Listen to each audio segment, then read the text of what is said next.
Selamat datang di Jejak Leluhur. Pada episode kali ini, kita akan mengungkap kisah dan keindahan Candi Prambanan.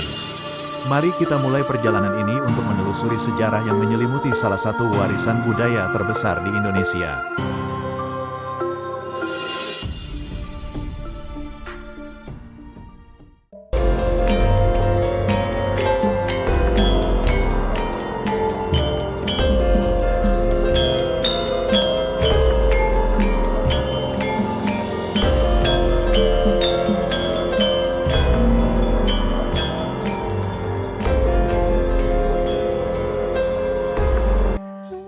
Candi Prambanan di Jejak Leluhur. Prambanan adalah candi Hindu terbesar dan termegah yang pernah dibangun di Jawa kuno. Pembangunan candi Hindu kerajaan ini dimulai oleh Rakai Pikatan sebagai tandingan Candi Buddha Borobudur dan juga Candi Sewu yang terletak tak jauh dari Prambanan.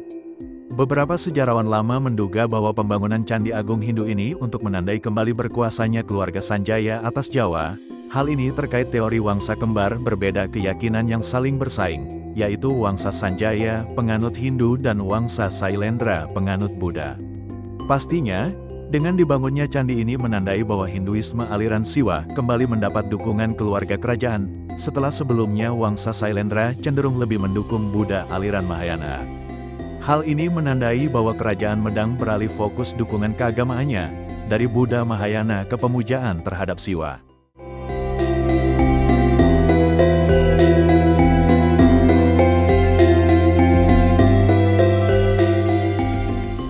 Bangunan ini pertama kali dibangun sekitar tahun 850 Masehi oleh Rakai Pikatan dan secara berkelanjutan disempurnakan dan diperluas oleh Raja Lokapala dan Raja Balitung Mahasambu. Berdasarkan Prasasti Siwagra berangkat tahun 856 Masehi, bangunan suci ini dibangun untuk memuliakan Dewa Siwa, dan nama asli bangunan ini dalam bahasa Sanskerta adalah Siwagra, Sanskerta, Sivagra yang berarti rumah Siwa, atau Siwalaya, Sanskerta, Sivalaya yang berarti ranah Siwa, atau alam Siwa. Dalam prasasti ini disebutkan bahwa saat pembangunan Candi Siwagra tengah berlangsung, dilakukan juga pekerjaan umum perubahan tata air untuk memindahkan aliran sungai di dekat candi ini. Sungai yang dimaksud adalah Sungai Opak yang mengalir dari utara ke selatan sepanjang sisi barat kompleks Candi Prambanan.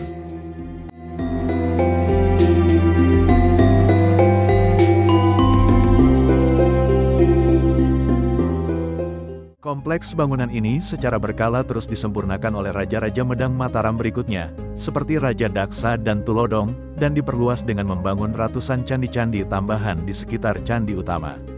Karena kemegahan candi ini, Candi Prambanan berfungsi sebagai Candi Agung Kerajaan Mataram, tempat digelarnya berbagai upacara penting kerajaan. Pada masa puncak kejayaannya, sejarawan menduga bahwa ratusan pendeta Brahmana dan murid-muridnya berkumpul dan menghuni pelataran luar candi ini untuk mempelajari kitab Weda dan melaksanakan berbagai ritual dan upacara Hindu. Sementara pusat kerajaan atau keraton kerajaan Mataram diduga terletak di suatu tempat di dekat Prambanan di dataran Kewu.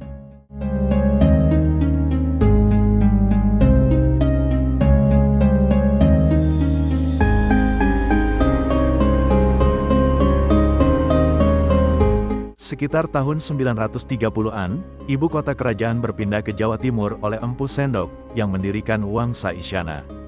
Penyebab kepindahan pusat kekuasaan ini tidak diketahui secara pasti. Akan tetapi sangat mungkin disebabkan oleh letusan hebat Gunung Merapi yang menjulang sekitar 20 km di utara Candi Prambanan. Kemungkinan penyebab lainnya adalah peperangan dan perebutan kekuasaan. Setelah perpindahan ibu kota, Candi Prambanan mulai telantar dan tidak terawat, sehingga pelan-pelan candi ini mulai rusak dan runtuh.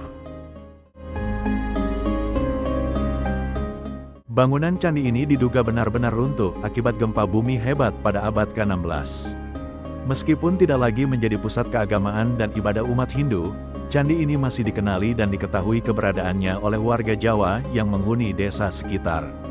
Candi-candi serta arca Durga dalam bangunan utama candi ini mengilhami dongeng rakyat Jawa, yaitu legenda Rara Jonggrang. Setelah perpecahan Kesultanan Mataram pada tahun 1755, reruntuhan candi dan Sungai Opak di dekatnya menjadi tanda pembatas antara wilayah Kesultanan Yogyakarta dan Kasunanan Surakarta, Solo.